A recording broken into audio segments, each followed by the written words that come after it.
은혜 받을 하나님 말씀 창세기 1장 3절부터 5절까지 시간은 다 한 목소리로 읽겠습니다.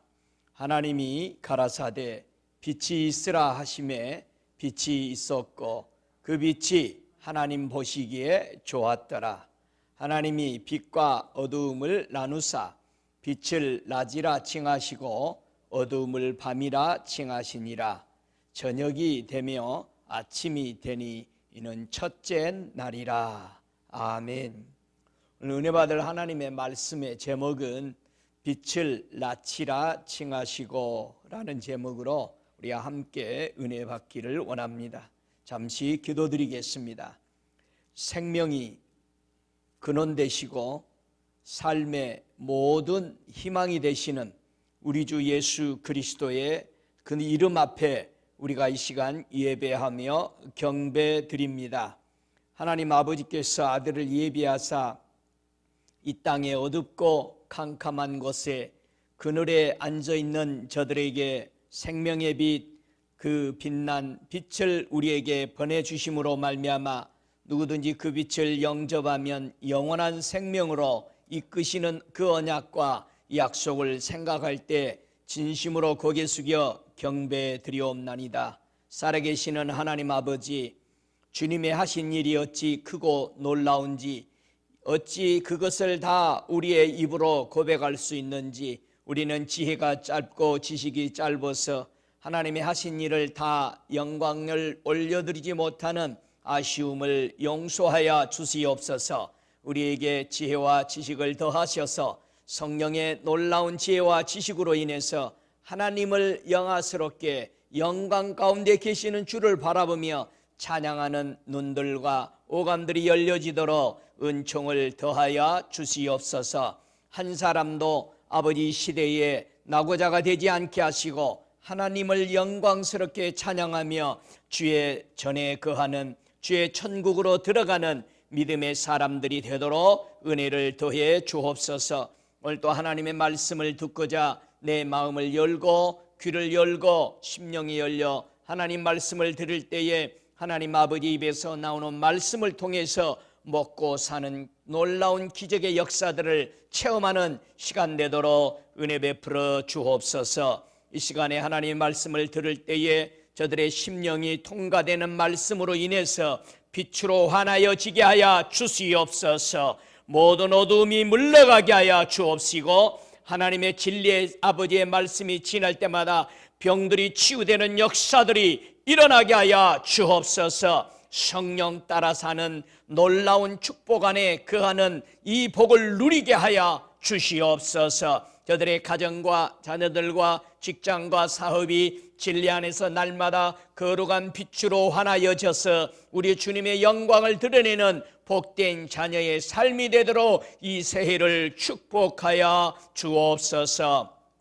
오늘 또 하나님의 말씀을 듣고 전하는 자마다 하나님의 놀라운 그 은혜로 새 힘을 얻게 하시고 우리 주 예수 그리스도를 온 마음 다해 찬양하는 시간이 되도록 은총나리워 주옵기를 예수 그리스도 이름으로 간절히 기도드리옵나이다.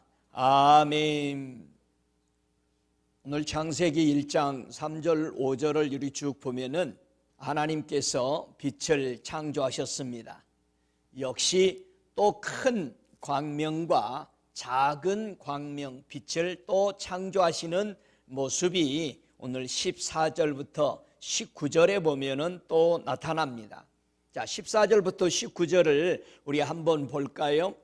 하나님이 가라사대 하늘의 궁창에 광명이 있어 주야로 나누게 하라.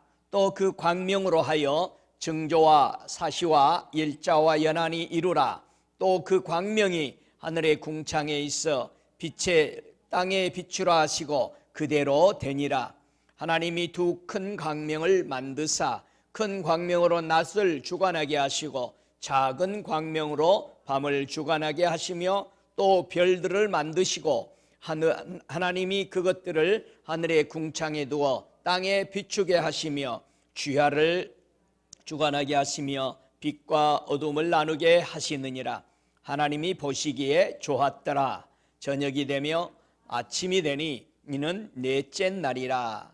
자, 첫째 날에 하나님이 빛을 창조하시고 밤과 낮으로 나누시고 다시 한번 14절부터 19절의 넷째 날에 하나님께서 두 큰 광명을 창조하시는 모습을 볼 수 있습니다. 성경은 자연을 얘기하는 것 같지만 영생 얻는 데에 필요한 말씀을 우리에게 말해주고 있습니다. 보이는 사물을 통해서 보이지 않는 하늘의 세계를 우리에게 이해하도록 돕고 있다라는 것입니다. 여기서 하나님은 빛을 이해하도록 항상 하나님의 말씀이 짝이 이루도록 되어 있습니다. 빛이다. 빛의 같은 짝은 낮이다. 그렇게 말하고 있습니다. 빛의 짝이 밤이 아니고 낮이다 라는 겁니다. 빛과 낮은 하나로 이해되어져야 한다라는 것입니다. 그래서 이 빛을 말할 때에 신약과 구약에 이 빛은 여러분 빛이 빛나면은 행복 등을 포함하는 의미가 포함되어 있습니다.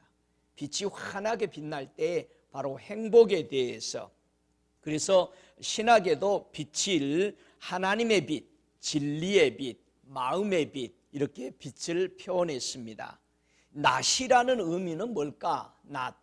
낮은 덮는다는 의미에서 주로 이해가 되지는데요. 낮이 뭐냐? 이게 해를 가리키고요, 생애를 가리키고 이 낮은 시대를 가리키고 오늘과 내일과 끝을 가리키는 것이 낮이다 라는 것입니다.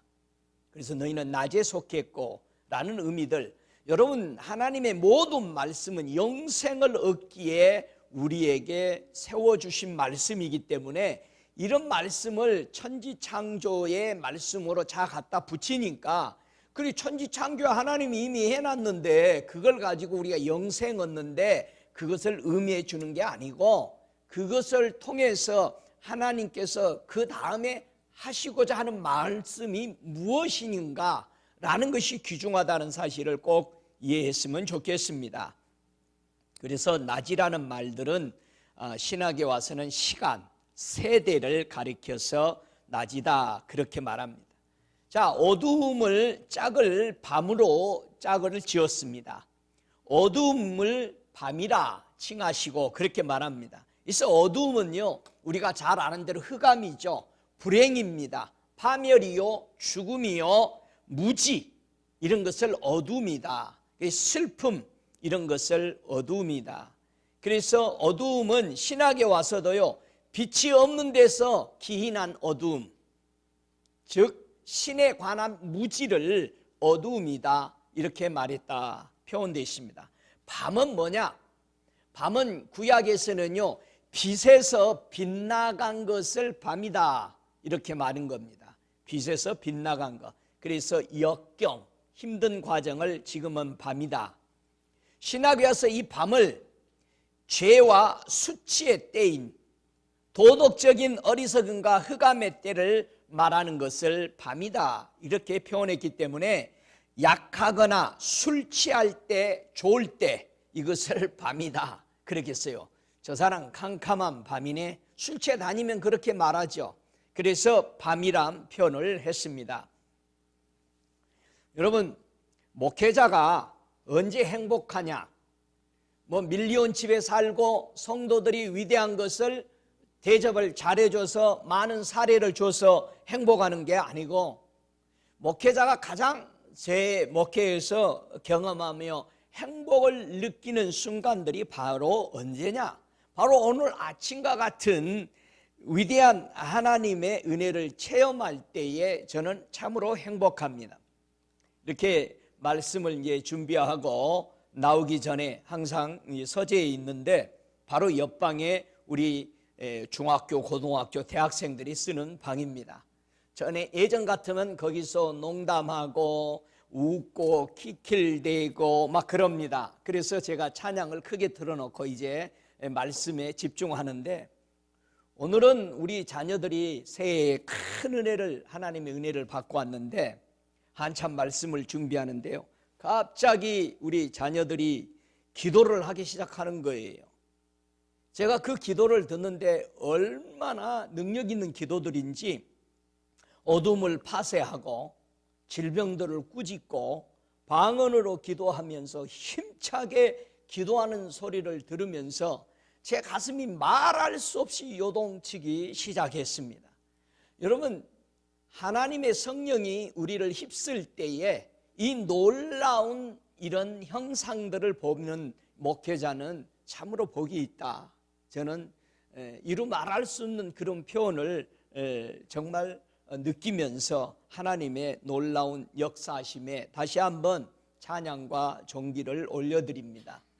여러분, 우리가 성령에 충만했을 때에 일어나는 놀라운 이 역사들이 얼마나 인생을 변화시키는지, 다시 되돌아갈 수 없는 길로 향해서 가고 있는 이런 우리 교회의 방향을 주님이 이끄시는 것에 대해서 진심으로 찬양하며 감사드립니다. 빛을 낯이라 칭하셨다라는 것입니다. 하나님이 이 두 광명을 창조하셨죠. 이 광명을 어디에 비추도록 창조했어요? 예, 다 같이 땅에.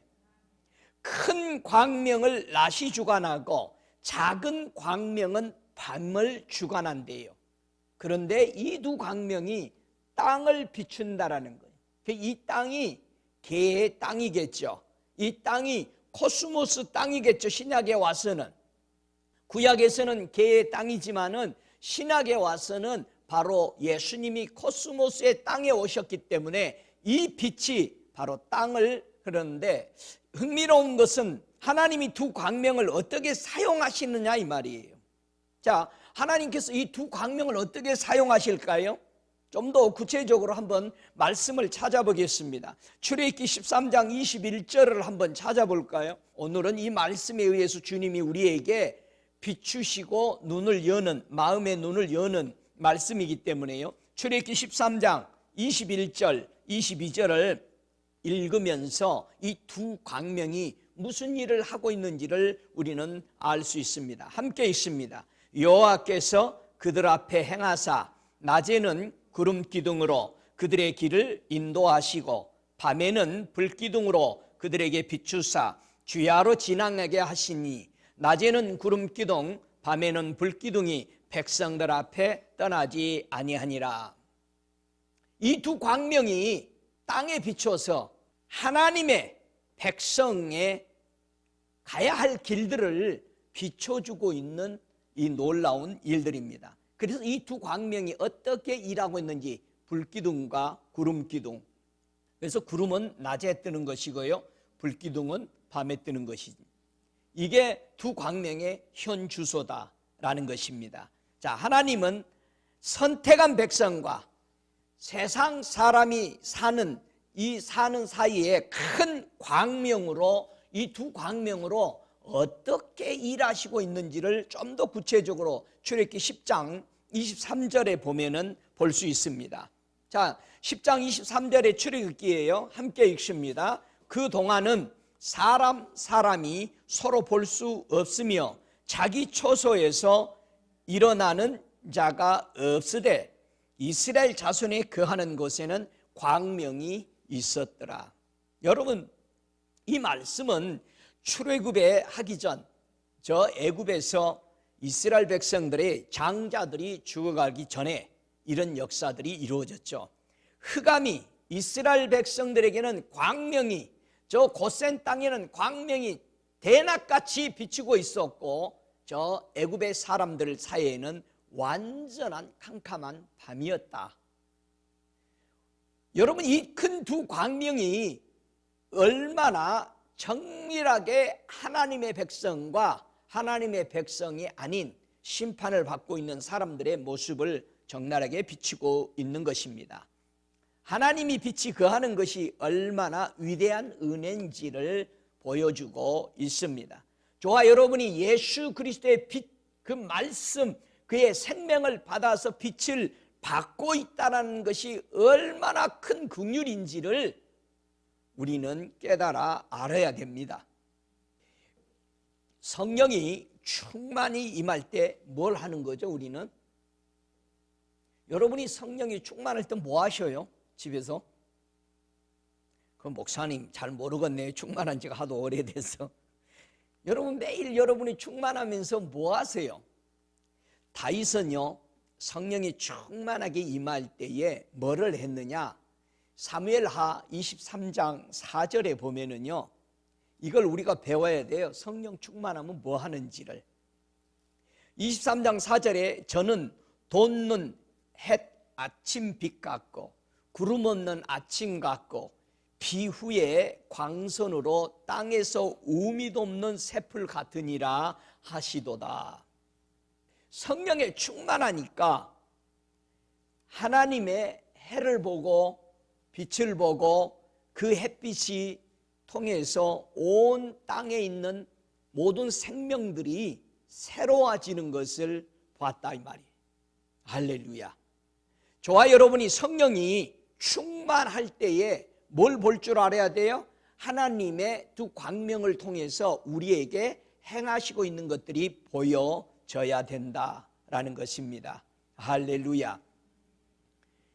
성도를 이렇게 하나님의 성전으로 인도하는 것이 두 가지가 있어요. 저와 여러분이 항상 하나님의 성전으로 이렇게 살아가도록 돕는 두 가지가 있는데요. 시편 43편 3절에 보니까 주의 빛과 주의 진리를 보내서 항상 나를 주의 성전과 주의 장막으로 인도해 준다라는 것입니다. 그러니까 저와 여러분이 성전 안에 머물 수 있는 은혜가 뭐로 통해서 오느냐? 주님의 빛, 예수님의 빛 때문에 내가 성전에 머물 수 있고요.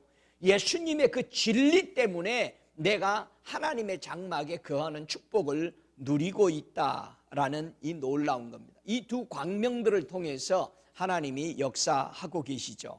그래서 우리가 잘 아는 대로 잠언수 6장 23절에 보니까 빛은 어디서 나온다? 법을 잘 지키는 자에게 빛이 광야하게 빛난다. 하나님의 말씀을 이게 법이란 뜻이 뭐냐면 지시입니다. 이렇게 해야 보호받고 이렇게 하지 않으면 참으로 불행을 당한다라는 말이 법입니다. 그래서 법이요 하는 말은 하나님의 말씀한 지시요 명령이요 율법이요 법칙이다. 그 법에 의해서 말씀하신 대로 그 말씀 따라서 처벌과 그 말씀을 따라서 보호를 받을 수 있는 것이 뭐다? 법이다. 이 법에서 뭐가 나온다? 빛이 나온다. 그래서 하나님의 말씀이 빛이에요. 그 말씀한 대로 법대로 처벌받거나 그 법대로 보호를 받고 혜택을 받기 때문에 법은 빛이요 라는 말을 할 수 있는 겁니다. 여러분 이 어둠과 밤에서 우리는 어떻게 해서 나올 수 있을까요? 어둠과 밤에서 여러분 깨어나기를 원하시죠? 깨어나셨습니까? 아멘. 이사야서 9장 2절에 보면은요 흑암에 행하던 백성이 큰 빛을 보고 사망의 그늘에 땅에 거하던 자에게 빛이 비쳤도다. 그래서 마태복음에 이 말씀을 똑같이 말씀하시죠. 바로 큰 빛을 보고 동방박사들이 왔는데 그 큰 빛이 뭐였어요? 큰 광명이었다. 하나님이 창조한 큰 광명이었다. 우리 예수님이 큰 광명이면 여러분은 뭐요? 작은 광명 하실 거예요, 겸손하게. 그렇죠, 작은 광명이죠. 그런데 우리 주님이 우리 보고도 내가 간 다음에는 너희들이 큰 광명으로 바뀔 것이다. 자 보세요. 성도가 하나님의 빛을 어떻게 다 받을 수 있는가? 여러분 하나님의 빛을 다 받고 싶어요? 조금씩 받고 싶어요? 자 보세요. 여러분 빛을 다 받으면 얼마나 좋겠어요? 얼마나 좋은지 아시죠? 얼마나 좋으냐 하면은 이사야서 26절에 보면은 하나님의 빛을 완전히 100% 다 받아들인다면은 얼마나 위대한지. 자 26절 제가 읽습니다. 여호와께서 그 백성의 상처를 싸매시며 그들이 맞은 자리를 고치시는 날에는 달빛은 햇빛 같게 했고 햇빛은 7배가 되어 7날의 빛과 같으리라. 여러분, 두 광명이 바뀐다라는 사실이죠. 여기서 두 광명이 바뀌고 있습니다. 뭐를 하고 나면은? 빛을 받고 나면, 치유되고 나면. 여러분, 치유는요 엄청나게 귀중한 거예요. 여러분의 마음에 치유가 안 되면은 언제나 힘든 거예요. 얼마나 마음에 치유가 안 되면 힘드냐, 이런 겁니다. 똑같은 말을, 사랑합니다 라는 말을 똑같이 선포했다고 합시다. 두 사람이, A라는 사람과 B라는 사람이 이렇게 있는데, C라는 사람이 A와 B에 있는 사람에게 사랑합니다 말을 동시에 했는데, A라는 사람은 고마워요, 기뻐요 막 뛰는데, B라는 사람은 뭐라 하냐면 속으로 사랑, 뭐가 사랑이요? 얼어줄려면 사랑이요? 이런 식으로 지금 완전히 다른 자세를 취하고 있죠. 왜 그러느냐? 사랑이라는 단어가 그 사람 마음에 지나갈 수 없는 거예요. 왜 그러느냐? 여러분, 상처가 나면은요 무슨 이물질이 옆에 닿기만 해도 뭐예요? 아주 쓰라리고 거부 반응이 일어나죠. 상처가 그런 겁니다. 여러분이 무슨 말을 들을 때에 꼬여지는 말이 나오고 꼬여지는 심정이 되고 빗대는 말이 나오고 이상하게 부정적인 말로 간다는 이유는 자기가 상처가 있다는 뜻이에요. 여러분이 이거를 자신이 인정해야 상처를 치유받았습니다. 믿습니까? 아니, 주님이 상처 있다고 그러는데 내가 없다고 그러더라고. 주님이 이렇게 보여주면서 이게 네 상처다. 그런데 내가 그냥 바로 생각도 안 하기도 전에 내 입에서 나가는 게, 주님 저는 상처가 없습니다.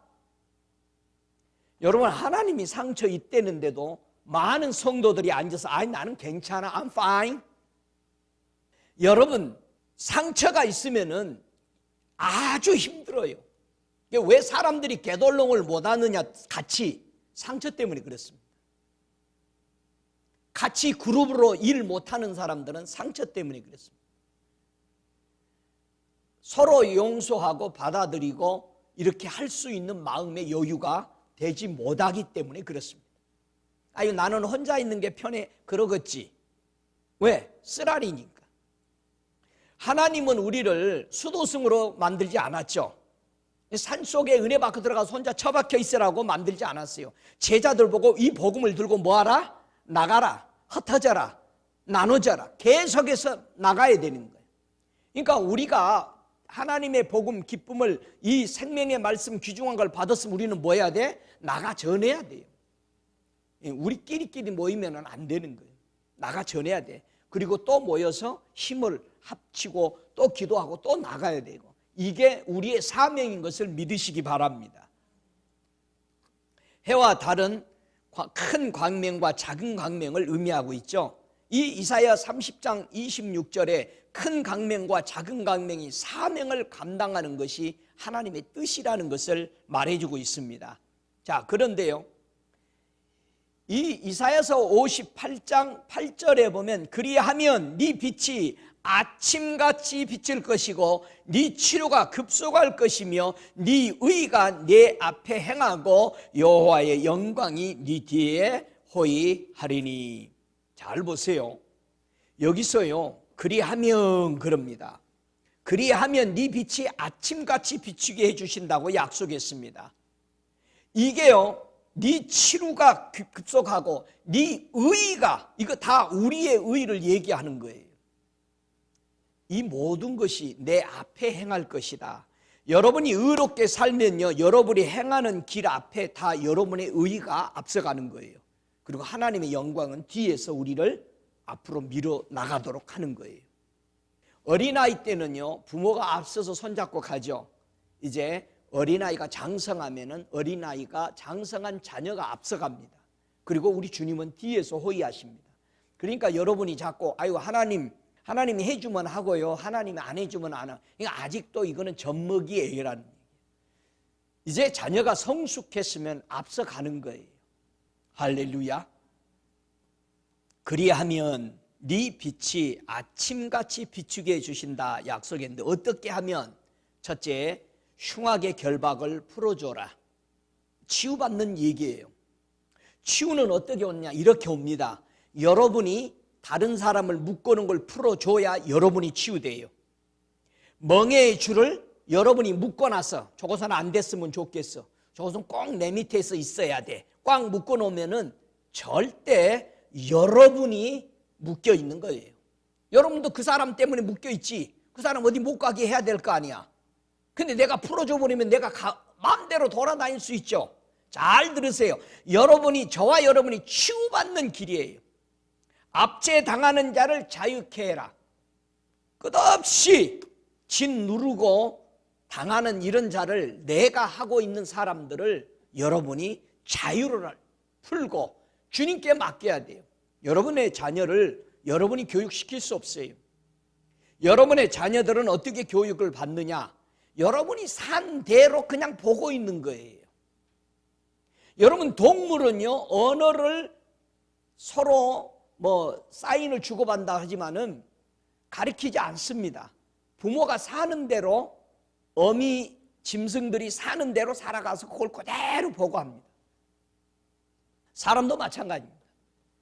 진정한 교육은 잔소리에서 된 게 아니고 내가 산 대로 매일 본 거예요. 안 본 것 같은데 다 봐요. 다 알고 있어요. 자기가 싫어하는 것 같은데 커서 그대로 합니다.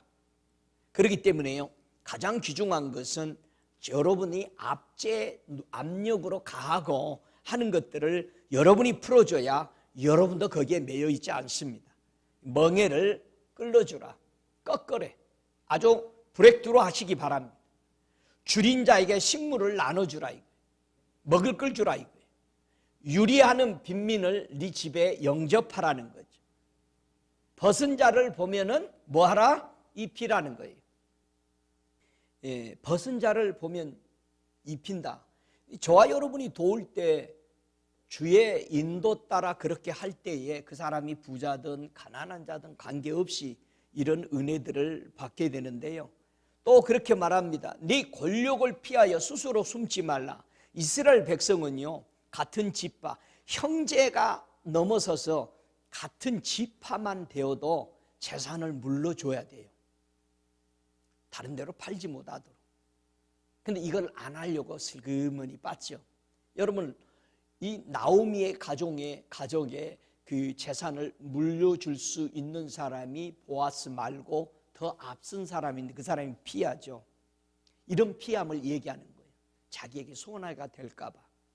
지금이야 와서 우리가 나그네를 영접 안 하고 그냥 피해버리는 그런 것도 있지만, 본래 이스라엘 문화에서는 자기 친족, 자기 지파 사람들을 다 책임져야 되는 거예요. 함께. 이런 것처럼 우리가 좀 더 나아가서 실제로 자기 친척들도 연락 않고 사는 사람들이 참 많습니다. 원수져서. 여러분, 절대 그러면 안 돼. 절대 여러분들이 낮추고 그 미니스트리를 승리해야 됩니다. 믿습니까?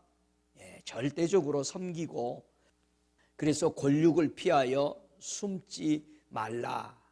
이 여러분들이 연락 않고 사는 사람, 아이고 연락 안 하면 속 편해요. 목사님, 회개하시고 형제들을 불쌍히 여기세요.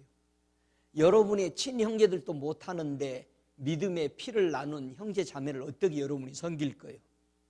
믿습니까? 그러니까 저와 여러분의 마음에 걸리는 게 없어야 돼. 빛의 사람들은. 믿습니까? 여러분, 빛의 사람들이요?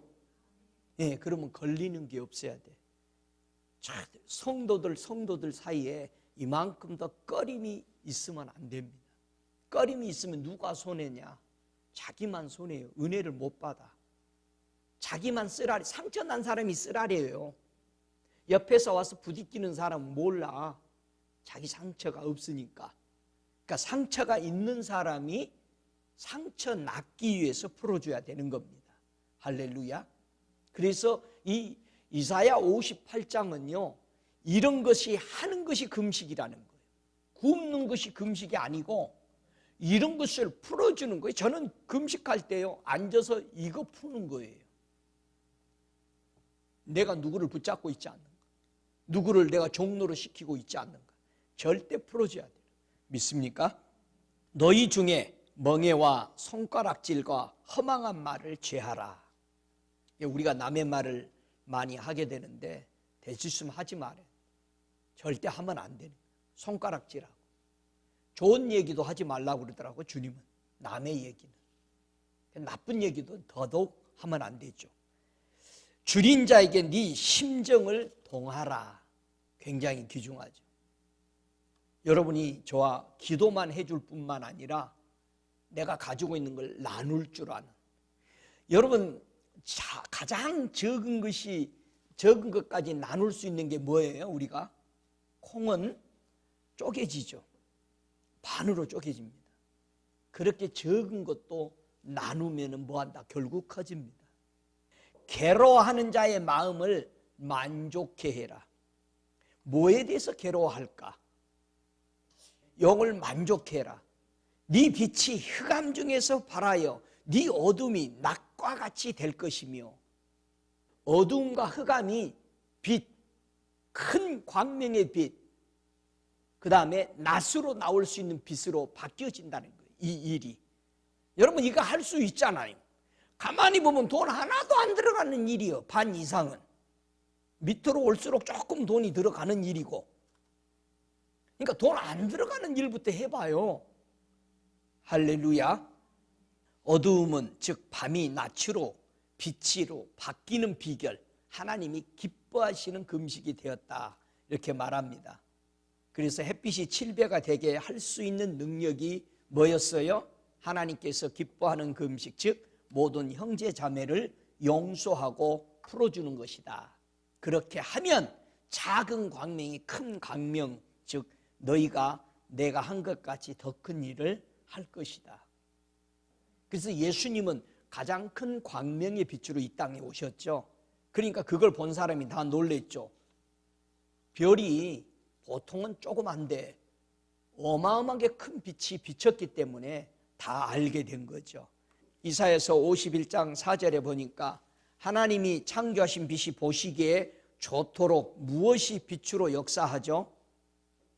이사야 51장 4절에 보니까 내 백성이여 내게 주의하라. 내 나라여 내게 귀를 기울이라. 이는 율법이 내게서부터 발할 것입니다. 내가 내 공의를 만민의 빛으로 세우리라. 예수님의 공의가 율법이다 이 말이에요. 예수님의 공의가 신학에 와서는 복음이다 이거예요. 이 복음이 공의요, 이 공의가 너희의 빛이다 라는 겁니다. 할렐루야. 지금 빛에 대해서 계속 이해해야 합니다. 큰 두 광명의 빛이 성경에 보면은요, 필요 없을 때가 오고 있다, 그렇게 말합니다. 이사야서 60장 19절에 보니까 다시는 낮의 해가 네 빛이 되지 아니하며 달도 내게 빛을 비추지 않을 것이요 오직 여호와가 내게 영원한 빛이 되며 네 하나님이 내 영광이 되리니 다시는 내 해가 지지 아니하고 네 달이 머물러 가지 아니할 것은 여호와가 내 영원한 빛이 되고 내 슬픔의 날이 막칠 것임이라. 그래서 요한계시록에 가서는요, 성전 안에 성을 보는데 뭐가 없어? 광명이 필요 없대요. 할렐루야. 이 의미를 이해되시겠죠 이제? 더 이상 내 땅을 비칠 것이 필요가 없구나. 빛을 2번 창조했죠. 큰 두 광명을 창세기 16절 19절까지 했지만 처음 1장 3절 5절부터는 빛을 창조했죠. 주님이 이 땅에 오실 것을 얘기한 거죠.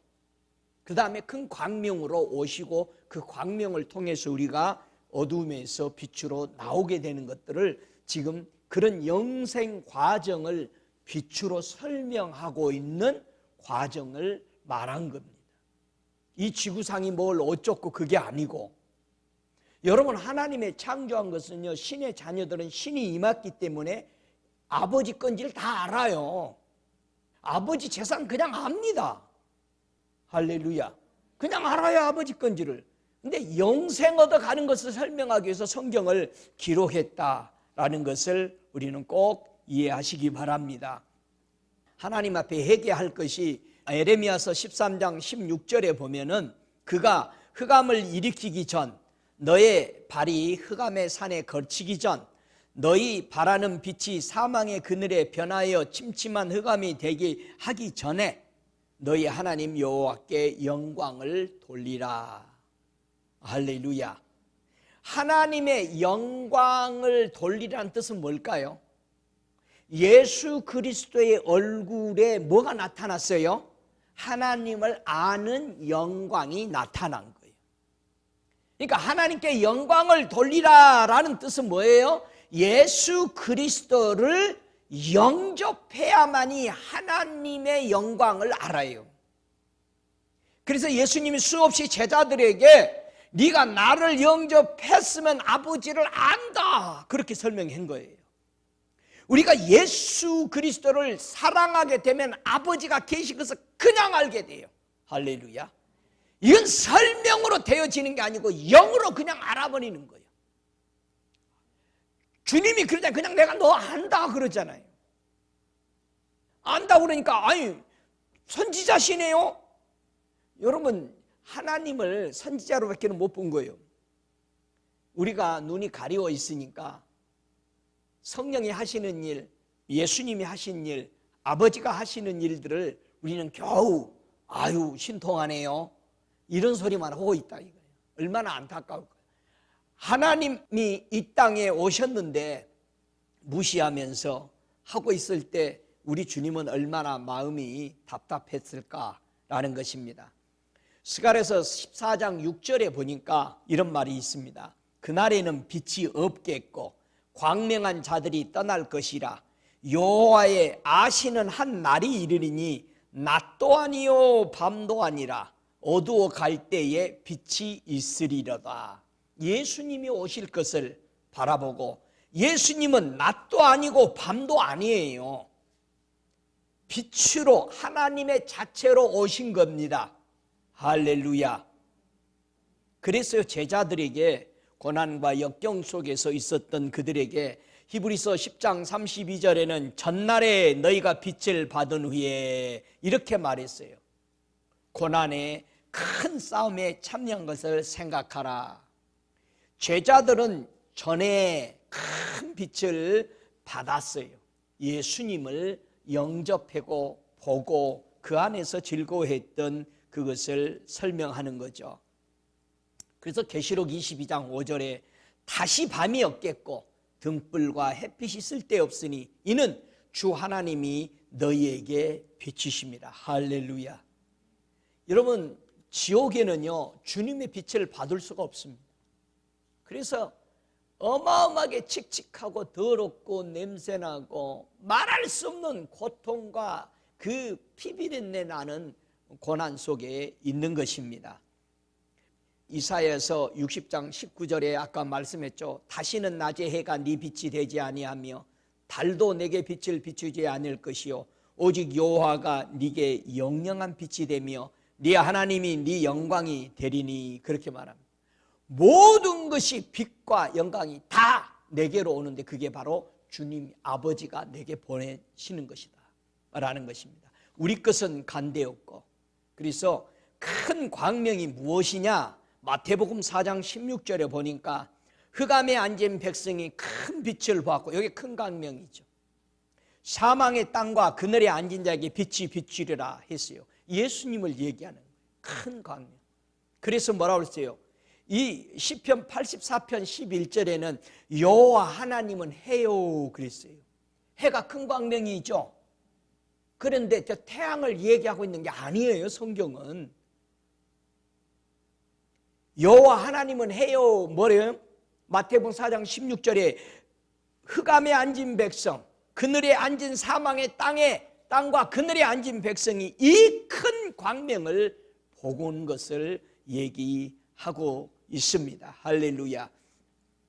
여러분, 치료는 어떻게 이루어지느냐? 말라기서 4장 2절의 치유가요, 아까 7날의 빛과 같이 빛나게 되는 치유는 어떻게 이루어지느냐?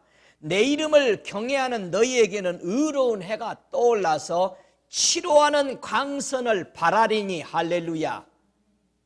예수님이 채찍에 맞음으로 무슨 대천사가 만들어졌어요? 치유의 대천사인 차브라가 만들어진 거예요. 할렐루야. 차브라를 통해서 수없는 라파가 뭐예요? 치유지. 치유의 천사들이 만들어진 거예요. 그래서 대천사의 치유의 총책임자인 이름은 차브라다. 차브라를 통해서 수많은 라파들의 천사들이 훈련을 받아서 치유의 사역에 돌입하기 위해서 모두 다 여러분 곁에 치유를 원하는 사람에게 붙어 있는 것입니다. 그래서 그 사람이 기도하면 치유가 일어나는 거예요. 여러분 치유 천사 오기를 원해요? 할렐루야. 그래서 라파의 천사가 오도록 여러분들이 치유를 기도해야 되고 원해야 되는 거예요. 할렐루야. 저 사람 치유 받기를 원합니다. 내가 풀어주니까 치유가 될 겁니다 라는 여러분의 선포들이 있어야 돼요. 오 할렐루야. 마태복음 17장 2절에요. 저희 앞에 변형되사 그 얼굴이 해같이 빛나며 옷이 빛과 같이 휘어졌더라. 예수님이 뭐라는 것을 보여줘요? 큰 광명이다라는 것을 보여주는 거예요. 할렐루야. 오 할렐루야. 예수님이 큰 광명이다. 이 광명이 어떻게 역사하느냐? 그래서 요한복음 1장 4절에 어떻게 역사해요? 그 안에는 생명이 있었으니 이 생명은 사람들의 빛이라. 빛이 어둠에 빛이 돼 어둠이 깨닫지 못하더라. 참빛 곧 세상에 와서 각 사람에게 비치는 빛이 있었나니. 이게 누구라고요? 바로 나사렛 예수시다. 할렐루야. 그래서 예수님이 요한복음 8장 12절에 나는 세상의 빛이니 나를 따르는 자는 어둠에 다니지 아니하고 생명의 빛을 얻으리라. 할렐루야. 이 생명의 빛이 어떤 빛이요? 영생이다. 다 같이 영생이다. 그리고 이 영생이 우리는 예수의 생명을 받아들인 거예요. 그러니까 예수님은 하루만 사셔요? 80년만 사셔요? 아니죠. 영원히 부활해서 사시니까 우리가 영생이다 말하는 거예요. 영원한 생명을 소유한 사람이다. 다른 말로 하면 생명의 빛을 가진 자다. 이 생명의 빛은 영원하기 때문에 영생이다. 영원히 사는 생명이다 말하는 거죠. 할렐루야. 그러니까 영생이란 말은 영원히 사는 생명, 예수의 생명, 예수님이 영원히 사시는 하나님은 안 죽잖아요. 하나님이 죽었다 살았다 안 하시잖아요. 그런데 하나님 아버지가 보낸 예수 그리스도는 죽었다 살아나신 그 의미는 우리의 육체가 고통당하고 죽음당하는 것이 무엇인지 맛보려 하심이라. 할렐루야. 오 할렐루야. 그래서 우리 같은 몸을 입으신 거예요. 그래서 예수님이 우리 마음을 제일 잘 알아요. 그러니까 우리는 죽자 사자 누구한테 붙어야 돼? 예수께 붙어야 돼. 할렐루야. 예수님도 이 땅에 계실 때 힘드셨죠? 저도 힘들어요 하면서 힘 달라고 기도하시기 바랍니다. 내가 세상에 있는 동안에는 세상의 빛이라. 할렐루야. 예수님이 가시면서 뭐라고 그래요? 너희가 이제는 뭐다? 빛이다. 아니, 에베소서 5장 8절에 너희는 전에는 어두움에 있었다 이거예요. 작은 광명에 대해서 설명하죠. 전에는 너희가 어두움이었었다. 그 말은 뭐예요? 밤이었다. 달이었다. 달. 예수님이 해면은 우리는 달이요. 그러니까 달은 뭘 역할한다고? 증인 노릇하고 있으니까 우리가 하나님의 빛을 받아서 이제 증인 노릇한가. 큰 빛이 예수님이십니다. 우리는 작은 빛이었습니다. 근데 예수님이 뭐라고 그러냐면은 이제는 예수님이 부활하고 가시면서 그렇게 말 안 하죠. 데살로니가전서 5장 5절에 너희는 다 빛의 아들이요 낮의 아들이라. 마태복음 이 땅에 계실 때 5장 14절에 너희는 세상의 빛이라. 이제는 큰 광명의 빛을 받았기 때문에 우리가 증인 노릇하면서 큰 광명의 빛의 역할을 감당해야 하는 거죠. 그래서 지혜 있는 자는 궁창의 빛과 같이 빛날 것이요 큰 광명 중에 달의 광명같이 우리가 이제 흑암에서 나와서 큰 빛, 광명의 빛으로 큰 빛으로 변형될 것을 얘기해요. 자 보세요. 우리가 달의 두째 큰 광명 중에 두 광명 중에 달로 창조됐지만 다시 해로 우리가 되죠. 왜? 우리는 예수의 피를 받았잖아요. 이해가 돼요? 예수의 피를 받았으니까 이제 이 땅에 사는 날 동안 이제 증인의 삶을 살고 큰 광명의 빛으로 살면서 하나님 앞에 나아갈 때 그때의 의인들은 자기 아버지의 나라에서 해와 같이 빛나리라. 예, 우리가 큰 광명으로 바뀌어져 버리는 역사를 볼 수 있습니다. 그래서 요한은 커서 비추는 등불이라. 빛이잖아요. 빛의 역할을 하죠. 사도 바울과 바나바는 뭐라고 그래요? 내가 너를 이방의 빛으로 삼겠다. 그래서 빛의 사명을 감당하게 되는 겁니다. 그래서 요한복음 3장 19절에 그 정죄는 이것이니 빛이 세상에 왔으되 사람들이 자기 행위가 악함으로 빛보다 어둠을 더 사랑하더니 그렇겠죠. 우리가 전에는 어둠과 밤에 있었잖아요. 거기서 예수를 영접하고 우리가 대낮으로 나오게 된 거예요. 큰 광명으로. 할렐루야. 그래서 우리가 전에는 밤이었더니 전에는 어두움이었더니 이 말을 계속 하는 거예요. 이 말은 창세기 1장에 있는 것을 모든 우리 믿음의 선대들은 성령의 충만해서 하나로 다 볼 수 있었다라는 얘기. 할렐루야. 그래서 우리도 눈이 열리고 성령에 의해서 하나로 성경을 창세기부터 계시록까지 하나다. 하나의 말씀을 얘기하고 있는 거다. 오직 영생을 얘기하고 영생이신 예수를 얘기하고 예수 그리스도를 통해서 하나님 아버지께로 가는 것을 말해주고 있다라는 것을 알 수 있습니다. 할렐루야. 저와 여러분이 빛 안에 있습니까? 여러분 빛 안에 있는 것을 어떻게 알아요? 우리가요? 예, 두 가지를 보면은 빛 안에 있는 것을 알 수 있어요. 첫 번째가 요한일서 1장 5절부터 8절에 보면은 성도가 빛 안에 있는지 알 수 있는 그 뜻을 거기다 설명하죠. 우리가 전에 저에게서 듣고 너희에게 전한 소식이 이것이니 곧 하나님은 뭐다? 빛이시라. 그에게는 어둠이 조금도 없으시니라. 만일 우리가 하나님과 사귐이 있다 하고 어둠의 가운데 행하면 거짓말을 하고 진리를 행치 아니하거니와 제가 빛 가운데 계신 것 같이 우리도 빛 가운데 행하면 우리가 서로 사귐이 있고 그 아들 예수의 피가 우리를 모든 죄에서 깨끗게 하실 것이요. 이렇게 말합니다. 우리가 빛 가운데 있는다는 것은 첫 번째 하나님과 사귐이 있는 자가 빛 가운데 있다. 사귀다. 여러분 친구를 사귀어 보셨죠? 예수님을 사귀어 보셨어요? 이 사귀다는 뜻이 소위 교회에서 얘기하는 교제입니다. 예, 펠로십, 코이노니아. 이 말은 바로 서로 사귀다는 뜻은요, 교제하고 분배한다는 뜻이에요. 여러분 사귈 때 시간을 분배해야 되죠. 내 그 사람한테 시간을 바치고 그 사람도 나에 대한 시간을 내줘야 되죠. 모든 것을 똑같이 나눠야 되는 거예요. 교제는.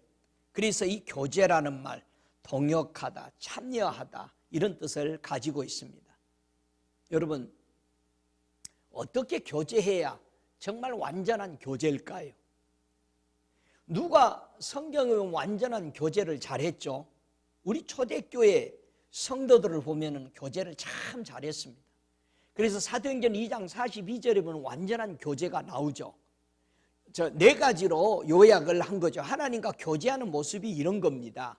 저희가 사도의 가르침을 받아 서로 교제하며 떡을 떼며 기도하기를 전혀 힘쓰니라. 여러분 이 네 가지 하나님과 교제하는 모습. 여러분이 교회의 가르침을 받고요, 사도의 가르침을 받고 서로 교제를 하고, 이 서로 교제하다 보면 먼저는 하나님하고 교제요, 그 다음에 믿음의 형제 자매하고의 교제를 얘기하죠. 그리고 떡을 뗐다, 기도하기를 전혀 힘썼다. 이게 교제입니다. 여러분, 떡을 떼다라는 것은 무슨 뜻이에요? 여러분, 떡은 언제 떼? 성찬식 할 때 떡 떼? 자, 보세요. 하나님과 교제할 때에 떡을 뗐다. 이 떡은 무슨 떡이냐?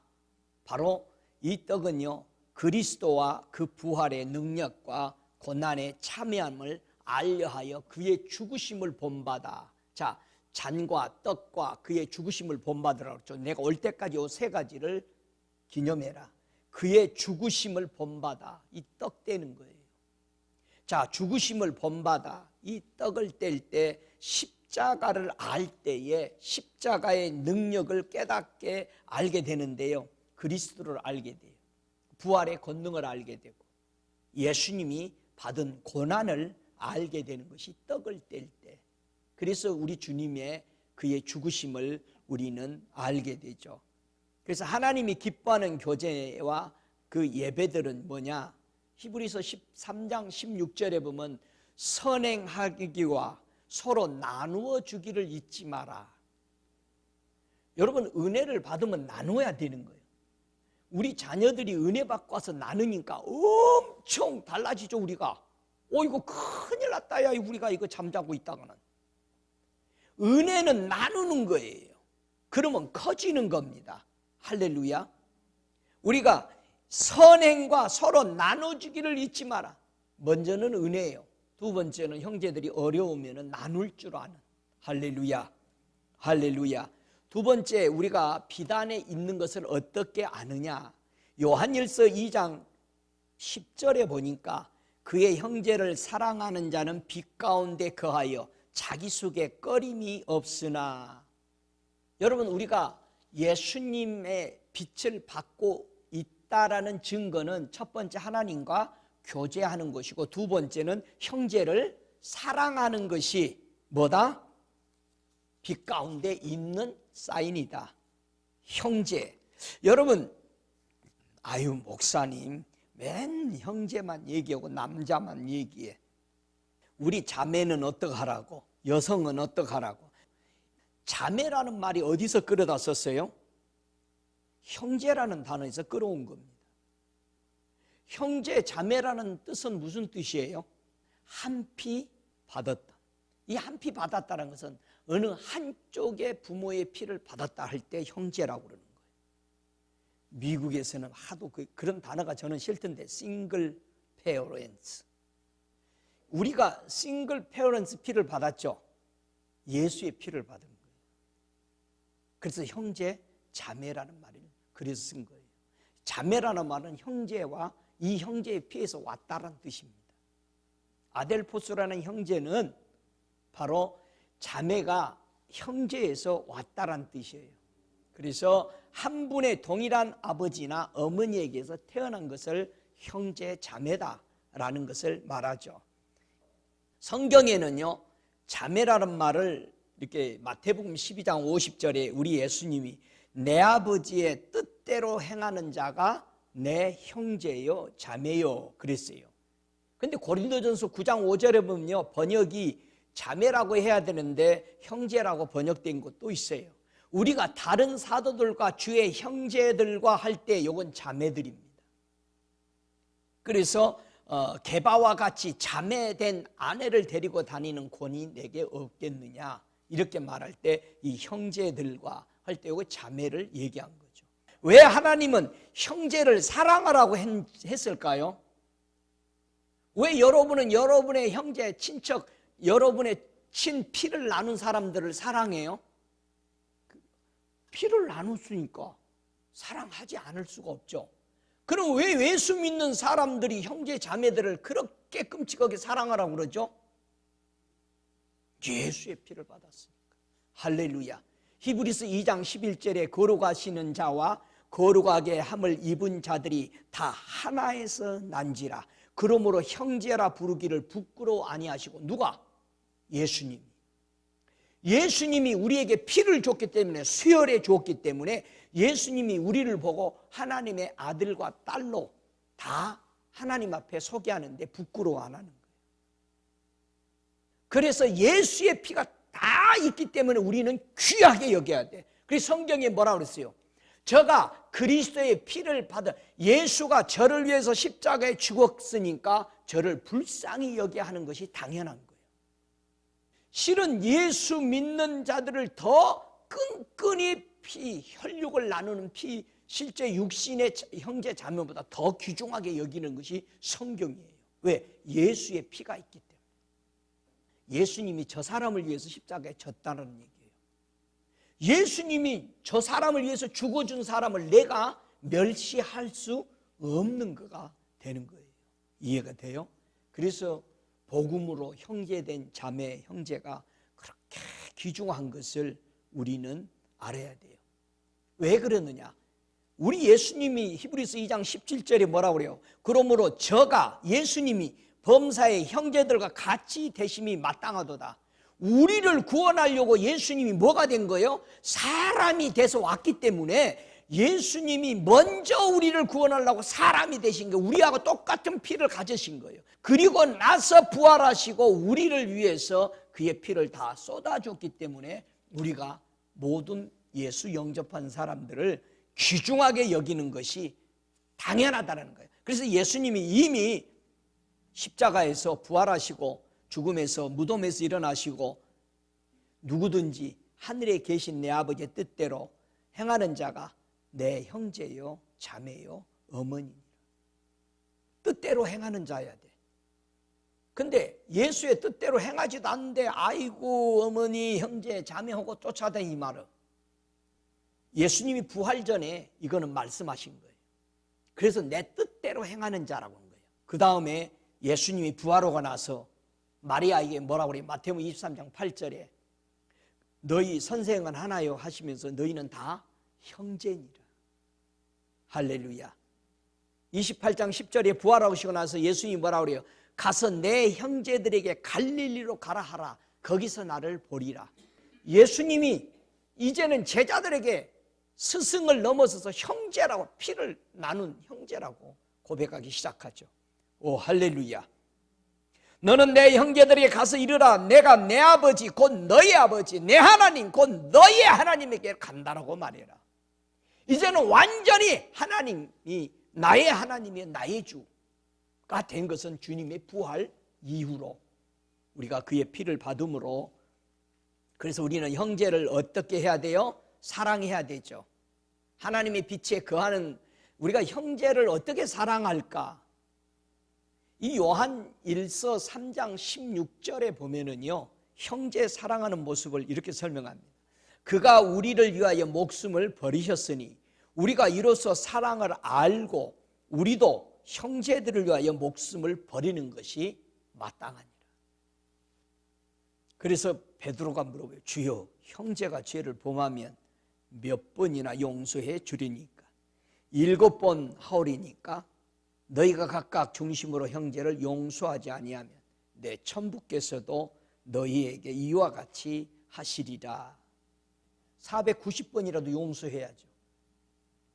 끝없이 우리는 용서해 줘야 합니다. 누가 와서 용서를 빌면 용서를 받아줘야 돼요. 왜요? 내가 용서받기 위해서요. 할렐루야. 오 할렐루야. 고린도전서 8장 11절에 네 지식으로 악한 자가 멸망하나니 그는 그리스도께서 위하여 죽으신 형제라. 내 지식으로 형제 자매들을 저주하고 판단하고 이름으로써 예수는 그를 위해서 죽었는데 우리는 이 짧은 지식으로 형제들을 판단하고 업신여기고 원수로 만들어버립니다. 절대 이런 죄를 범하지 않기를 주의 이름으로 부탁합니다. 그래서 형제는 누가 지켜요? 다 같이 형제는 내가 지킨다. 그래서 뭐라고 그래요? 요한 1서 3장 12절에 가인과 같이 하지 마라. 가인이 자기 동생 지켜야 되죠. 근데 시기 질투로 자기 제사가 상달되지 않았다고 그래서 아우는 의롭고 자기 행위는 악함으로. 여러분, 의로운 사람 죽여버리면 자기가 의로워지나요? 지금도 마찬가지예요. 교회 안에서 조금 하나님의 뜻대로 살아가면 어쨌든 무시하고 갈고 절대 이 짓 하면 안 돼요. 존경해주고 조용히 보고 따르려고 해야 되는데, 저와 여러분이 다시 한번 우리 형제 자매를 용서하는 믿음의 사람들 되시길 주의 이름으로 부탁합니다. 요한일서 5장 16절에 누구든지 형제가 사망에 이르지 아니하는 죄 범하는 것을 보거든 구하라. 그리하면 사망에 이르지 아니하는 범죄자를 위하여 저에게 생명을 주시리라. 우리가 중보 기도해야 돼요. 할렐루야. 사망에 이르는 죄가 있으니 이에 대하여 나는 구할하지 않노라. 예수 안 믿겠다고 부인하고 자기 영혼을 저 어둠의 영들에게 팔아버린 사람에게는 다시 못 돌아옵니다. 그러지 않는 한 우리는 중보하고 이들이 구원 얻어서 들어오도록 우리는 기도해야 하는 것입니다. 여러분, 빛을 낮이라 하나님은 선포하셨습니다. 빛은 하나님의 빛이요 진리의 빛이요 사람들의 마음의 빛입니다. 낮은 우리의 생애를 얘기합니다. 우리의 시대를 빛이라고 말하는 겁니다. 우리의 끝을 낮이라고 의미합니다. 전에는 우리가 어둠이요 밤이었습니다. 여러분, 어둠과 밤은 우리에게 무엇을 줬어요?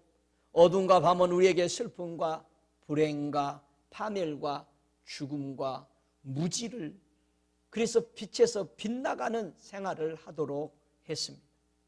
큰 광명이 이 땅에 옴으로써 이 땅에 빛을 비춰주신 예수님을 영접하는 사람은 어둠과 밤에서 나오게 해방되게 되었습니다. 여러분, 빛과 낮에 생활하는 성도의 증거가 뭐라고요? 하나님과 사귐이 있는 자. 두 번째, 형제를 사랑하는 자는 빛 가운데 있는 것입니다. 저와 여러분, 사도들의 가르침을 받고 성경이 성령에 의해서 사도들의 가르침으로 쓰여져 있지 않습니까? 이 말씀을 우리가 받았고 바로 주님과 하나님과 교제하고 떡을 떼며 주님이 주신 잔과 피를 마시고 그의 죽으심을 하는 것이 떡을 떼고 기도하고 전혀 힘쓰는 이 삶이 우리 속에 계속 이어지기를 주 예수 이름으로 축원합니다. 다 같이 일어나셔서 앞으로 나오셔서 우리가 성찬에 임하시기를 바랍니다.